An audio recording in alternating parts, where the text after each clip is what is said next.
Today's podcast includes another Canalville journal entry. The second part of this podcast tells the story of apparitions of the Virgin Mary as experienced by Saint Mary Margaret Alacoque here on Constant Procession. Part 1 is another journal entry from the villagers of Canalville. Canalville, the same village that's the setting for my novel, The Very Fine Light. And I quote, "Dear Journal, after visiting with an old college study mate the other week, I have to admit growing weary by his constant bragging about the fact that West Paris has a great recycling program and mocking how we do it here in Canalville. Well, that's not the only thing he's teasing me about, but that one really got under my skin. Boy, it really steams me to think about his big city arrogance, because here in Canalville, Mayor Julie and Village Board Chair Randy have ditched the same expensive so-called Canalville recycling program that former Mayor Belburn had set up with his chums from West Paris. West Paris. That's why I know about the real inside details for what they're actually doing with their waste under the guise of recycling over in West Paris, because our former Canalville process was done the same way. They call it commingling. That's a fancy word for not actually sorting the waste and just mixing it with all the other trash you put out each day in the garbage and doing it someplace else.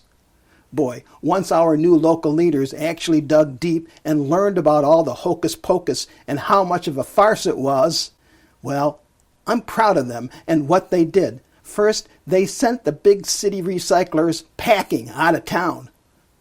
Now, as for our new setup, it admittedly does require some extra time on my part, but what's the diff? Since just pushing a bunch of mixed recyclables to the curb and they don't even bother recycling it anyway, sort of makes a fool out of my old alum, if you ask me. So yeah, maybe our way is not as convenient as theirs, because we do have to drive our recyclables over to the private recycling center at the edge of Canalville. And yeah, my study buddy just says all he does is just rolls out the pale blue containers to the front of his house, which is the way we did it before until the mayor got wind of it and found out how expensive and ineffective the program with those blue recycling containers. She made a decision and took charge and changed the system. As for that West Paris recycling deal, think about it. If you actually take just 1 minute to reflect on the reality that somebody has to actually sort through the variety of recyclables that's dumped into the average household's blue recycling containers, think about all that stuff that goes in there. Cardboard along with aluminum cans, newspapers, plastic bottles, and those food-laced doggy bag containers that are being dropped into the same blue container.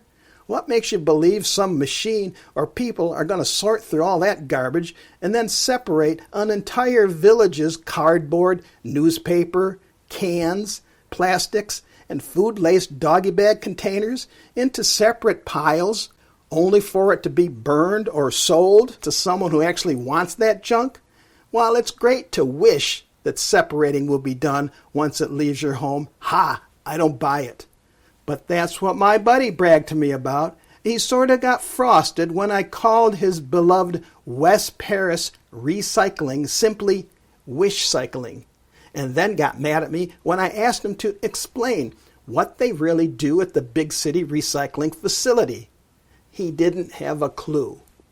Although I know they wish to use burnt newspapers as a way to power their paper remanufacturing mill in West Paris, I don't think they recycle any of the other dirty garbage, like the sticky aluminum cans and the grody plastic containers. That's what I like about our new Canalville Recycle Center. You take your cardboard, newspapers, cans, and even plastic bottles, but they don't take those grouty restaurant plastic containers, and they do take glass. Again, I admit it. Getting to the new private recycling center does require that a person separate and place the colored plastics in different bins, and there's the same thing with bottles, green, clear, and brown. By the way, I have to admit, with some of the wine bottles, it's hard to decide if it's a brown or green bottle. Nevertheless, I personally think it's a great system because you actually see the employees bale the cardboard, strap up the paper, then you can see them compact the aluminum cans and even watch them grind the separate colors of glass. And since it's privately owned, believe me, they move it through their system and then quickly sell all those recyclables in order to make money for their efforts. So even though West Paris's officials and the area newspaper folks brag about what a big deal their recycling system is up there, I think it's just feel-good wishing, not what's really happening. I believe that the way we do it in Canalville to be something they ought to consider too. Since they ask us and the public to reuse resources, I like the new system Julie and Randy got set up. They really know what they're doing. That's for sure.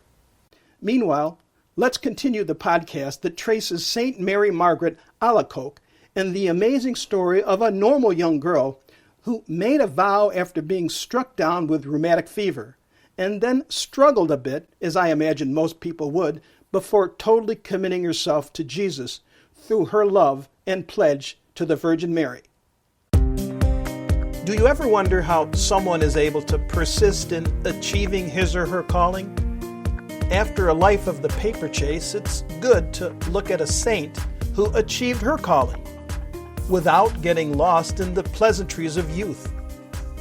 Saint Margaret Mary Alacoque, known worldwide as the young nun who, while at the Visitation Monastery in Paray-le-Monial, experienced the message of the heart of Jesus, who showed her, quote, his heart, which has loved men so much, unquote.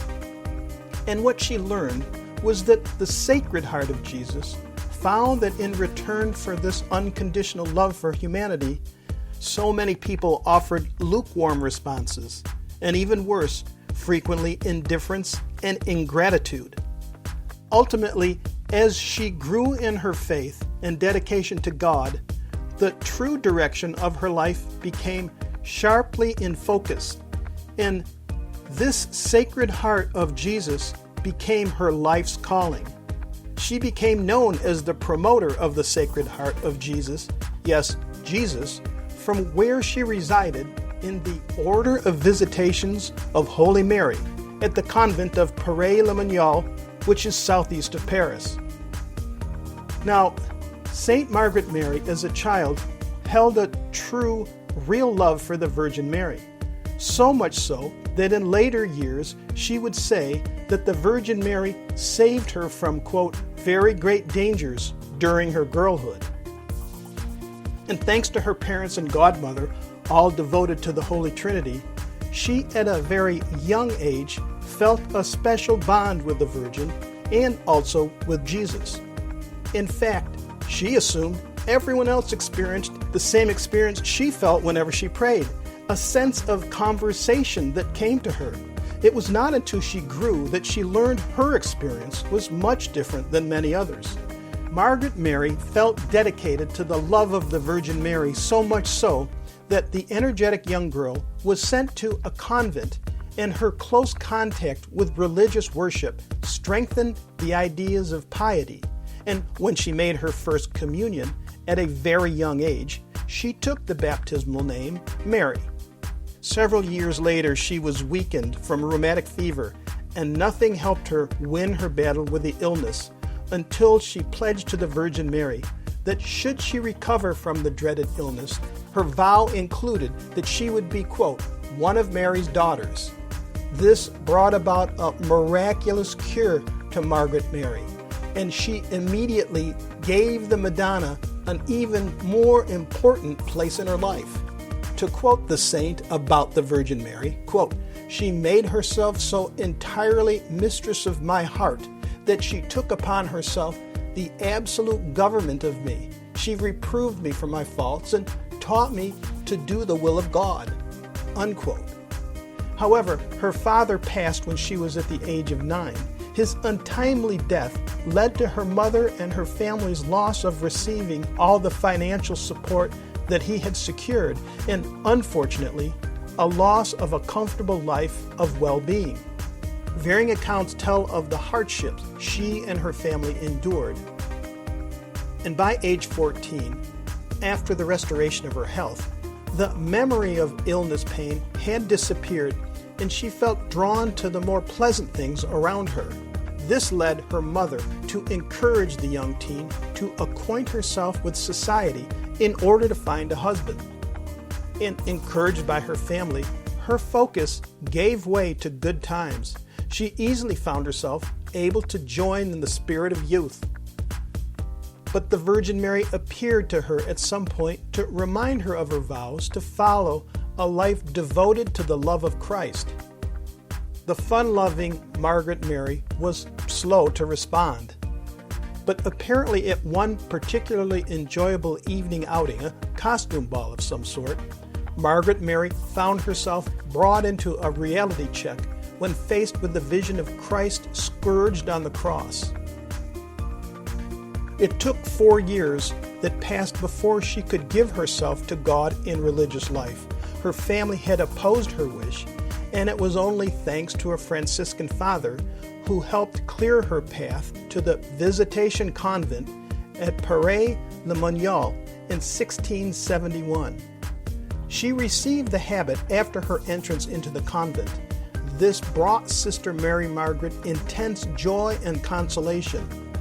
God drew her to himself, and though she was always a pious person, her devotion and spirit of prayer indicated God had favored her, which she reported to her Mother Superior. The other nuns in the order remained doubtful of her visitations by Jesus, who did visit her from 1673 to 1675. And over that time period, the Lord unfolded the full meaning of devotion to his Sacred Heart to her. The disbelief went on for years.